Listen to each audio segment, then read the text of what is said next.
When you think of men's tennis in the 21st century, few rivalries shine brighter than Roger Federer versus Rafael Nadal. Their numbers tell the story. At the time of Federer's retirement, Nadal held a 24-16 advantage in career meetings. He also led Federer 10-4 in Grand Slam clashes and 14-10 in finals. For years, their contrasting styles, Federer's elegance and Nadal's relentlessness, defined what it meant to be at the very top of the sport. But for all the stadiums they filled, the titles they battled for, and the history they wrote together, there was one stage missing from their rivalry. They had played on grass at Wimbledon, on the clay of Roland Garros, and across the hard courts of Melbourne, New York, and countless tour stops worldwide. Yet Africa, the continent that shaped Federer's heritage through his South African mother, had never witnessed them face off. That gap in their rivalry would finally be closed in February 2020, when the two stepped onto court in Cape Town for something more than competition, a match for history and a match for a cause. The Cape Town Showdown wasn't just another exhibition. It was the latest chapter in a journey Federer had begun a decade earlier. Back in 2010, Federer launched a series of charity events called Match for Africa. The idea was simple: take tennis beyond competition, bring fans closer to the sport's biggest stars, and raise money for the Roger Federer Foundation, an organization dedicated to improving early childhood education, particularly in southern Africa. Over the years, these matches had become a tradition. Federer had shared the court with rivals and friends alike: Rafael Nadal in Zurich, Stan Wawrinka in Switzerland, Andy Murray in Glasgow, John Isner in Seattle, and even Jack Sock in San Jose. Each one raised millions for children's education, blending spectacle with purpose. But while the name said Match for Africa, all of the previous editions had taken place in Europe or the United States. Federer always knew there was one destination the project was missing: the land of his mother's birth, South Africa. And in 2020, that dream finally became reality. For Federer, this was more than just another stop on his journey.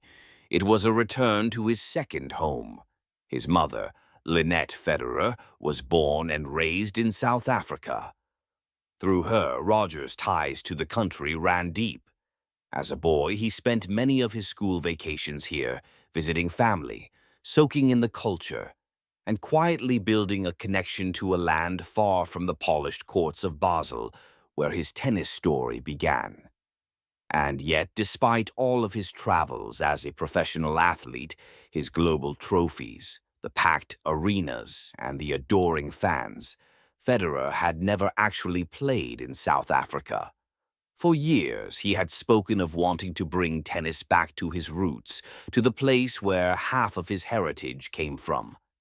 In 2020, that wish was finally set to come true. And he wasn't coming alone. By his side was the one man whose name had been intertwined with his for more than 15 years, Rafa Nadal. Together, they had built one of sport's greatest rivalries. Nadal led their head-to-head battles, and on the clay of Roland Garros, he was untouchable. Their clashes in Paris and their unforgettable duels at Wimbledon and Melbourne had defined an entire generation of tennis. But time changes rivalries. What began as fierce competition slowly evolved into something deeper. They had pushed each other to unimaginable heights, and in the process forged a bond of respect, even friendship. Federer would later reveal he had been trying for 2 years to convince Nadal to join him for a match in South Africa. Eventually, Rafa agreed. By 2020, both were in the twilight of their careers, closer to the finish line than the beginning. And this match in Cape Town wasn't about rankings or trophies.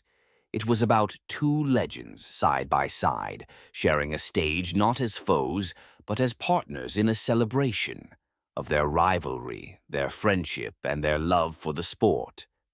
The announcement of Federer and Nadal coming to Cape Town set off a wave of excitement rarely seen in tennis. The organizers were overwhelmed. Demand for tickets soared past 200,000 requests, far more than any stadium in South Africa could ever hold, or for that matter, in any other country. The venue chosen was the Cape Town Stadium, built for the 2010 FIFA World Cup. With its sweeping architecture and capacity to hold over 50,000 people, it was the perfect stage for a spectacle that was already being billed as historic. And it wasn't just Federer and Nadal on the card. To add to the occasion, there would be a doubles curtain raiser. Federer would team up with Microsoft co-founder Bill Gates, while Nadal would pair with South Africa's own comedy superstar, Trevor Noah. From the very start, this wasn't just a match, it was a festival, a celebration of tennis, philanthropy, and culture. And anticipation was growing by the day. When match day finally arrived on February 7th, 2020, Cape Town was ready.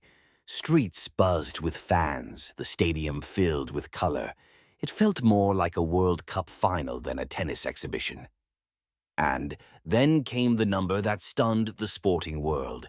51,954 people packed into Cape Town Stadium, the largest crowd ever to watch a tennis match.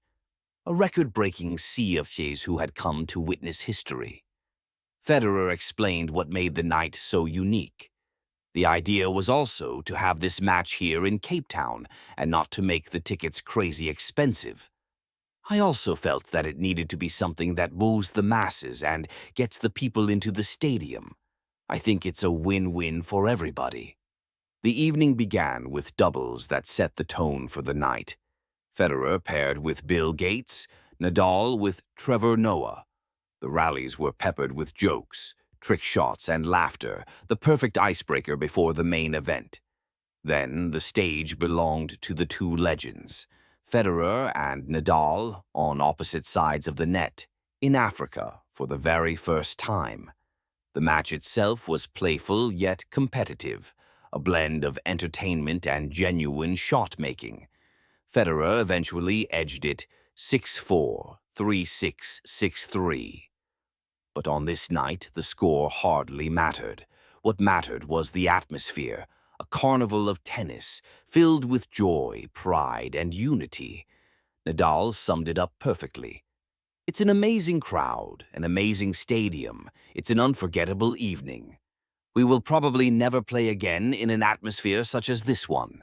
It was rivalry transformed into celebration, a moment that transcended sport.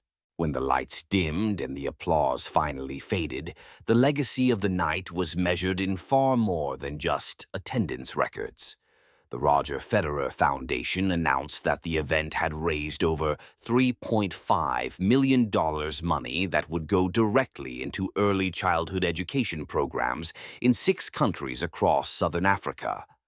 For Federer, it was proof that tennis could change lives well beyond the court. The occasion also carried immense cultural pride. Trevor Noah, who'd played alongside Nadal earlier in the night, captured the local sentiment with humor and joy. Before his doubles match against Federer, he joked, "Roger's at a disadvantage. We're both half Swiss, half South African, so I'm in his head. I know what he's going to do." A South African-born global icon teaming up with one of the greatest athletes in history in front of a hometown crowd. It gave the event an energy no exhibition in Zurich or New York could ever match.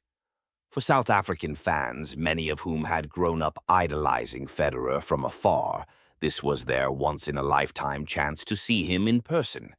It wasn't just a match, it was a national celebration, proof that tennis could draw crowds and captivate hearts in a country better known for its love of rugby and cricket. The impact was both financial and emotional. This wasn't just the story of two legends putting on a show. It was a story of connection between Federer and his heritage, between Nadal and a new audience, and between sport and the communities it has the power to uplift. In hindsight, the timing of the Cape Town match gave it an even deeper resonance.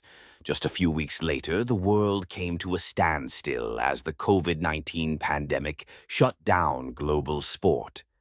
Tournaments were cancelled, stadiums fell silent, and crowds vanished. That makes February 7th, 2020, feel almost like the closing chapter of a different era. A night when more than 50,000 fans could gather, shoulder to shoulder, celebrating not just sport, but community. For many who were there, it became a memory to hold on to during months of uncertainty that followed. It also holds another piece of history. This was the last time Federer and Nadal ever faced each other in singles. 2.5 years later, they would share the same side of the net in doubles at the Laver Cup, Federer's emotional farewell. But they never stood as opponents again. In that sense, Cape Town was the rivalry's epilogue. Beyond that timing, the legacy of the event stands tall. It remains the highest-attended tennis match in history, a record that symbolizes not only Federer and Nadal's drawing power, but the unifying spirit of tennis itself. It showcased Federer's humanitarian vision, Nadal's generosity in joining him, and South Africa's ability to host a spectacle that captivated the world. For nearly 2 decades, Federer and Nadal gave us some of the most breathtaking battles the sport has ever seen. Finals that swung like pendulums, duels that pushed the limits of skill, endurance, and heart. But in Cape Town, their rivalry found a different meaning. It wasn't about rankings or trophies. It wasn't about proving who was greater. It was about sharing the game they both loved with a new audience, raising millions for a cause close to Federer's heart, and writing one last chapter together as friends. In the end, that's what made the match in Africa so unforgettable. It wasn't just the record crowd, the carnival atmosphere, or even the fact that it became their last meeting across the net. It was the reminder that sport, at its very best, transcends competition. It unites. So what do you think? Was this charity match in Cape Town the most meaningful Federer-Nadal encounter of them all? Or does one of their classic finals still top the list for you? Let us know in the comments below. And don't forget to subscribe for more fascinating tennis stories.